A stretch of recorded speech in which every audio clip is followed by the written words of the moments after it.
రోహిణి చంప పగలగొట్టిన మీనా అసలు ఇదంతా ఎలా జరగబోతుంది? రోహిణిని మీనా ఎందుకు కొట్టింది అనేది ఈ వీడియోలో తెలుసుకుందాం. చివరి వరకు స్కిప్ చేయకుండా చూసేయండి. వీడియో నచ్చితే తప్పకుండా లైక్ చేయండి. రోహిణి చేసిన తప్పుని ఇక మనోజ్ అయితే ప్రభావతి ముందు బయట పెట్టడం, ఇక ప్రభావతికి చెప్పకుండా దాచిపెడతాడు. ఎందుకురా అన్ని డబ్బులు వదిలేశావు అని అడుగుతూ ఉంటుంది ప్రభావతి.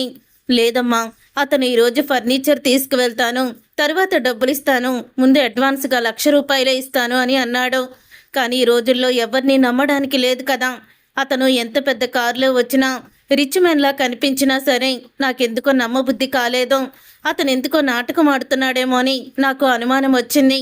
రిస్క్ తీసుకుందాం ఎందుకు, మళ్ళీ డబ్బులు పోగొట్టుకోవడం ఎందుకులే అని నేనే డీల్ క్యాన్సిల్ చేసుకున్నానని అబద్ధం చెప్తాడు మనోజ్. దాంతో ఇక బాలు మీనా ఒకరినొకరు చూసుకుంటూ ఉంటారు. రోహిణి ఊపిరి పీల్చుకుంటుంది. అంతేలేరా, ఇప్పుడు నువ్వు డబ్బు కాసుపడి ముందుకు వెళ్తే ఆ 1,00,000 రూపాయలు తీసుకొని 10 లక్షల సరుకు అట్టుకెళ్ళిపోతాడు. పట్టుకెళ్ళిన తర్వాత వాడు అడ్రస్ లేకపోతే 9 లక్షలు మనకే లాస్ వస్తుంది. బాగా తెలివిగానే ఆలోచించావు. ఈ రోజున నువ్వు మంచి బిజినెస్ మ్యాన్ లాగా ఆలోచించావు. ఇలాగే ఆలోచించి ముందుకు అడుగు వేయాలి. డబ్బులు వస్తున్నాయి కదా అని ముందు వెనక ఆలోచించకుండా ముందుకు వెళ్ళిపోకూడదు అని అంటూ ఉంటుంది ప్రభావతి. సరేలేరా, ఇంతకన్నా మంచి డీల్ వస్తుందిలే అని సర్ది చెప్తుంది. తర్వాత ఇక మనోజ్, నేను ఫ్రెష్ అప్ అవ్వాలమ్మా, వెళ్తాను అని తన గదిలోకి వెళ్ళిపోతాడు. ఇక వెనకాలే రోహిణి కూడా వెళ్తుంది. అలా వెళ్ళిన తర్వాత అప్పుడే ఇక బాలు మీనా ఒకరినొకరు చూసుకుంటూ మాట్లాడకుండా బయటికి వచ్చేస్తారు. ఇక సత్యానికైతే అనుమానం వస్తుంది. సత్యానికి అనుమానం వచ్చి అప్పుడే ఇక తను కూడా బయటికి వస్తాడు. బాలు మీనాని పిలుస్తాడు. రే ఆగరా, ఏం జరిగింది అక్కడ? నాకెందుకో మనోజ్ గారు చెప్పింది అబద్ధం అనిపిస్తుంది అని సత్యం అడుగుతాడు. అప్పుడే ఇక ప్రభావతి కిటికీలో నుంచి వీళ్ళు ముగ్గురు ఏం మాట్లాడుకుంటున్నారని చూస్తూ ఉంటుంది. ఒకరు వెనకాల ఒకళ్ళు వెళ్ళిపోయారు. ఈయన కూడా ఏదో అసలు మనోజ్ మాటలు నమ్మనట్టే వెళ్ళిపోయారు.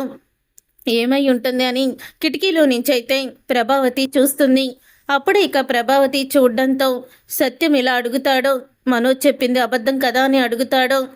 అదేం లేదులే నాన్న. అవును నాన్న, వాడు అబద్ధమే చెప్పాడు అని బాలు అయితే నిజాన్ని బయట పెడతాడు. అది విని ప్రభావతి అబద్ధం చెప్పాడా అని షాక్ అయిపోతూ ఉంటుంది. అబద్ధం చెప్పడం ఏంటమ్మా అని సత్యం అడుగుతాడు మీనాని. అవును మావయ్య, రోహిణియే కావాలని ఒక అతనికి డబ్బులు ఇచ్చి రిచ్ పర్సన్గా నటించమని, ఇలా 10 లక్షలకి ఫర్నిచర్ కొంటామని మనోజ్ని మోసం చేయమని చెప్పింది.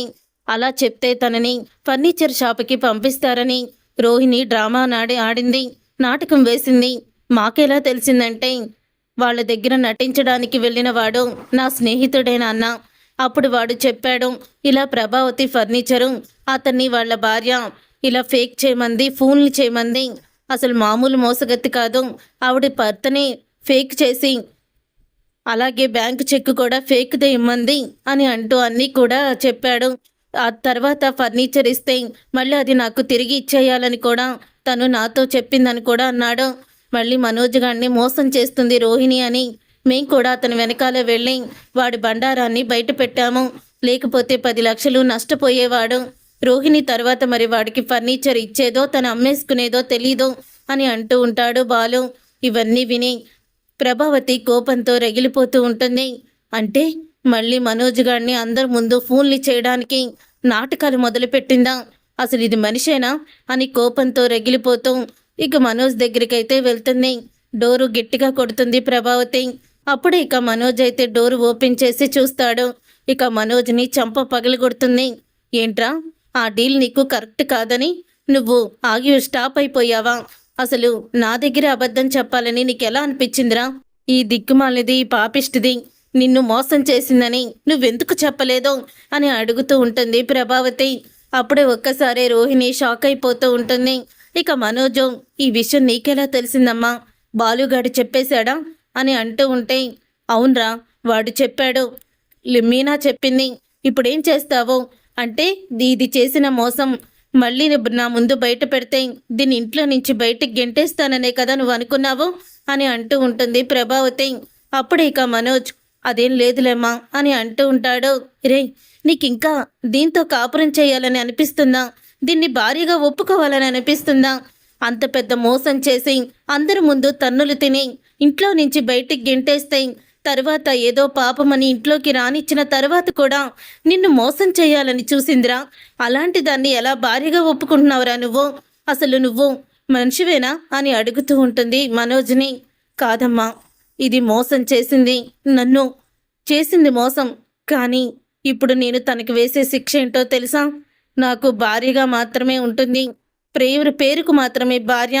ఇది అసలు జీవితంలో దీన్ని భార్యగా నేను ఒప్పుకుంటేనే కదా దీనికి విడాకులు ఇచ్చి బయటికి పంపించేస్తే దీని ఇది బతుకుతుంది. అలా కాదు, ఇక్కడే శిక్ష వెయ్యాలి అని అంటూ ఉంటాడు మనోజ్. ఇక మనోజ్ మాటలకి షాక్ అయిపోతూ ఉంటుంది రోహిణి. అప్పుడే ప్రభావతి రోహిణి చెంప పగలగొట్టి, ఛీ దుర్మార్గురాల, నిన్ను ఎంత కోరి కోడల్ని తీసుకొచ్చుకున్నాను కోడలుగా, కానీ నువ్వు ఇంత దారుణంగా ఉంటావని, ఇంత మోసగత్తివని నేను అసలు కలలో కూడా ఊహించలేదు. నీలాంటి దాన్ని కోడలుగా చేసుకున్నందుకు ఏ జన్మలో నేనే పాపం చేసుకున్నాను? నీలాంటి దుర్మార్గురాల్ని కన్న తల్లి ఎవరో కానీ తనకి శతకోటి వందనాలు. ఇలాంటి దుర్మార్గురాల్ని, మోసగత్తిని ఎందుకు కనిందో ఆ మహానుభావురాలు. అసలు ఇలా మోసం చేసి బ్రతికే కన్నా ఏ నుయ్యో గుయ్యో చూసుకోకూడదు నువ్వు అని అంటూ రోహిణిని తిడుతుంది ప్రభావతి. అలా రోహిణిని తిట్టడంతో అప్పుడే రోహిణి అత్తయ్య అని అంటూ ఉంటే, ఛీ నీ నోటితో నన్ను అత్తయ్య అని పిలవకు. నిన్ను చూస్తుంటేనే ఒక పెద్ద మోసగత్తిని, క్రిమినల్ని చూసినట్టుంది. నీకన్నా మీనా నయం కదే అని అంటూ ఉంటుంది. అప్పుడే ప్రభావతి, శృతి కూడా కోటీశ్వరరాలే, కానీ నీలాగా ఎప్పుడు ఎవరిని మోసం చేయాలని అనుకోదు. నువ్వు అసలు వాళ్ళిద్దరి కాలు గోటికి కూడా సరిపోవు అని తిడుతూ ఉంటుంది ప్రభావతి. అప్పుడే మనోజ్ కూడా అసహించుకుంటాడు రోహిణిని. తర్వాత రోహిణి కూర్చొని ఏడుస్తూ, అసలు ఇదంతా కూడా బాలు మీనా వల్లే వచ్చింది, వాళ్ళే ఇంత దూరం తీసుకొచ్చారు, వాళ్ళని నేను వదిలిపెట్టకూడదు అంటూ మీనా దగ్గరికైతే వెళ్తుంది. ఏంటి మీనా, నన్ను ఇంట్లో నుంచి వెళ్ళగొట్టాలని నువ్వు నీ భర్త కంకణం కట్టుకున్నారా అని అడుగుతూ ఉంటుంది రోహిణి. ఎందుకు అలా మాట్లాడుతున్నావు? మాకేం అవసరం నిన్ను వెళ్ళగొట్టాలని అని అడుగుతూ ఉంటుంది మీనా. లేకపోతే ఎందుకు మీరు ప్రతిసారి నా విషయంలో జోక్యం చేసుకుంటున్నారు అని అడుగుతూ ఉంటుంది. నువ్వు నీ భర్త ఇక వేరే పని మానేసుకొని నా వెనకాలే బాడీగార్డ్లా తిరుగుతున్నారు. మీకు అసలు సిగ్గనిపించడం లేదా? అంటే ఈ ఇల్లు కూడా మనోజ్ని అమాయకుడిని చేసి మీ వైపుకి లాక్కోవాలని చూస్తున్నారా అని అడుగుతూ ఉంటుంది రోహిణి. అప్పుడే రోహిణి చంప పగలగొడుతుంది మీనా. రోహిణి చంప పగలగొట్టి ఇలా అంటూ ఉంటుంది, నా భర్తను అన్న మాటలకి, నన్నన్న మాటలకి ఎప్పుడో మేము ఇల్లు వదిలి వెళ్ళిపోవాలి. ఎందుకుంటున్నామో తెలుసా? ఉమ్మడి కుటుంబంగా ఉండాలని, మావయ్య సంతోషంగా ఉండాలని కోరుకుంటున్నాము. కానీ నువ్వు నీ భర్తని, నీ మీద ఎన్నో ఆశలు పెట్టుకున్న మీ అత్తగారిని కూడా మోసం చేశావు. నువ్వు మళ్ళీ నా భర్తని నన్ను నిందిస్తున్నావా? నువ్వు చేసిన మోసాన్ని బయట పెట్టడం మేం చేసిన తప్ప? అంటే నువ్వు మోసాల మీద మోసాలు చేస్తుంటే కళ్ళు మూసుకొని ఉండాలా? చూడు, ఇప్పటికైనా మారి బుద్ధి తెచ్చుకో. ఈసారి మాత్రం నువ్వు మోసం చేసావనుకో, అత్తయ్య నిన్ను శాశ్వతంగా బయటికి గెంటేస్తుంది. ఈసారి అమ్మమ్మగారు రారు, మనోజు నిన్ను బ్రతిమలాడడానికి రాడో, విడాకులు ఇప్పించేసి ఇంకో అమ్మాయిని చూసి పెళ్లి కూడా చేసేస్తుంది అత్తయ్య, గుర్తుపెట్టుకో అంటూ రోహిణికి షాక్ ఇస్తుంది మీనా. చూసారుగా ఫ్రెండ్స్, రాబోయే కథలో ఖచ్చితంగా ఇలాగే జరగబోతుంది. మరి ఇలాగే జరగాలని మీరైతే కోరుకుంటున్నారా? అయితే వీడియోని తప్పకుండా లైక్ చేసి ఛానల్ని సబ్స్క్రైబ్ చేసుకొని పక్కనే ఉన్న గంట సింబల్పై ఆలని క్లిక్ చేయండి. అప్పుడే మేము పెట్టే ప్రతి వీడియో మీరు మిస్ కాకుండా చూసేవచ్చు.